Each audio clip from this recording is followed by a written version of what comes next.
Unachukua kwa mbele.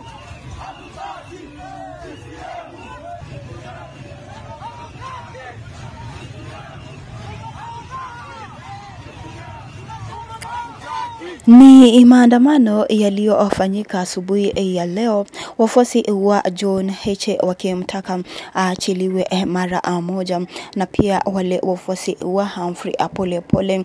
Na tunaona kwa chuo kikuu cha Dar es Salaam lilitoa taarifa la tamko la jumuiya ya wanataaluma wa chuo kikuu cha Dar es Salaam UDASA kuhusu hali ya kiusalama nchini. Tumeandikia ndugu wa Tanzania wote, mabibi na mabwana, UDASA ni jumuiya wanataaluma wa chuo kikuu cha Dar es Salaam kama sehemu ya Watanzania na tuliosomeshwa kwa kodi za Watanzania. Tunao wajibu wa kufanya tafakari ya kina kuhusu kinachoendelea nchini na kutoa mapendekezo stahiki katika kutekeleza wajibu wetu huu. Tutazungumzia mambo makuu mawili: kutokuheshimu haki za Watanzania, na ya pili uchaguzi mkuu wa mwaka 2025. Wanaendelea na kusema fanua hizo hoja mbili. Kutoheshimu haki za Watanzania, ibara ya 8 ya kwanza ya katiba ya Jamhuri ya Muungano wa Tanzania inaeleza kuwa Tanzania ni nchi inayofuata msingi ya kidemokrasia na haki ya kijamii, kwamba wananchi ndio msingi wa mamlaka yote na serikali inapata madaraka na mamlaka yake yote kutoka kwa wananchi. Pili, lengo kuu la serikali litakuwa ni ustawi wa wananchi na serikali itawajibika kwa wananchi. Ibara ya 9 ya katiba inazitaka mamlaka za nchi kuzingatia utu na kuhakikisha kuwa haki za kibinadamu zinaheshimiwa na kuthaminiwa. Mamlaka zinatakiwa kuhakikisha kwamba sheria za nchi zinalindwa na kutekelezwa. Heshima ya binadamu inahifadhiwa na kudumishwa kwa kufuata kanuni za tangazo la dunia kuhusu haki za kibinadamu. Hamasisho ambalo linaendelea kusambaa katika mitandao ya kijamii, kama vile Maria Sarungi ameweza kusema, where is John Heche?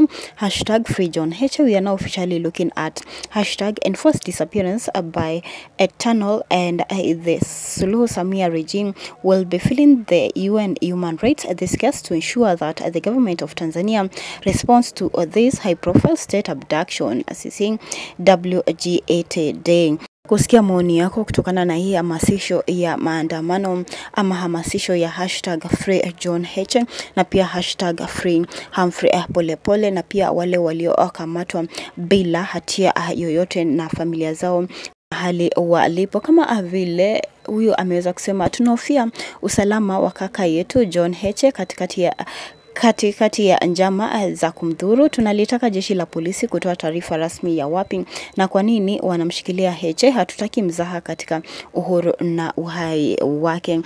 Tanganyika pia ameweza kusema, watu wanauawa, hofu kila kona, Mungu hapendi mambo haya.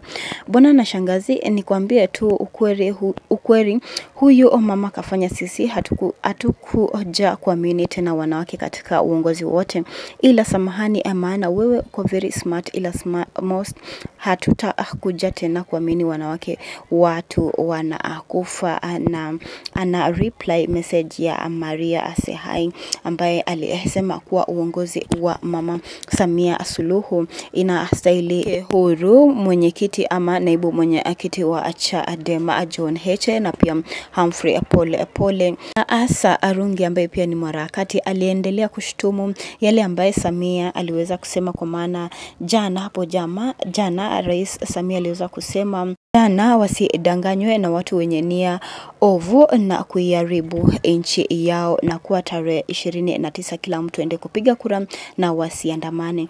Na Maria ameweza kumwambia Samia Suluhu kuwa nia ovu ni kuleta watu barabarani na bunduki na mmewaweka kwenye nyumba za mateso. Tutakuja kuanika, kaeni mkijua uwajibikaji umekaribia. Tuambie hapo chini, tueleze maoni yako. Je, unakubaliana ama unaunga maandamano ama unakataa maandamano? Pia tunaona katika mitandao ya kijamii kama influencers kama vile Baba Levo anahimiza wananchi wakate maandamano na wasiweze kuandamana, na jinsi pia waweze kukataa maandamano. Lakini tungependa kusikia kutoka kwako, je, unakubaliana na hii maandamano ambayo imepangwa tarehe 29 mwezi huu ama unakataa maandamano? Na Eleze sababu zako kwa nini unakataa ama unaunga maandamano hiyo ambayo imepangwa tarehe 29 mwezi huu. Na tunajua kuwa watu wameweza kutekwa nyara, haswa viongozi wa upinzani. John Heche akiwa tu mojawapo wa viongozi ambaye ameshikwa, na pia aliyekuwa balozi wa Tanzania nchini Cuba Humphrey Polepole, na pia wale ambao wameshikwa lakini wanatoka katika familia ambazo hazijulikani na umaarufu, na ndiposa wanaharakati na pia viongozi wa kidiplomasia wameweza kusema serikali ya Samia Suluhu iwaweke huru hawa wote ambao wameweza kushikwa ama washtakiwe katika mahakama ambayo ni njia sahihi.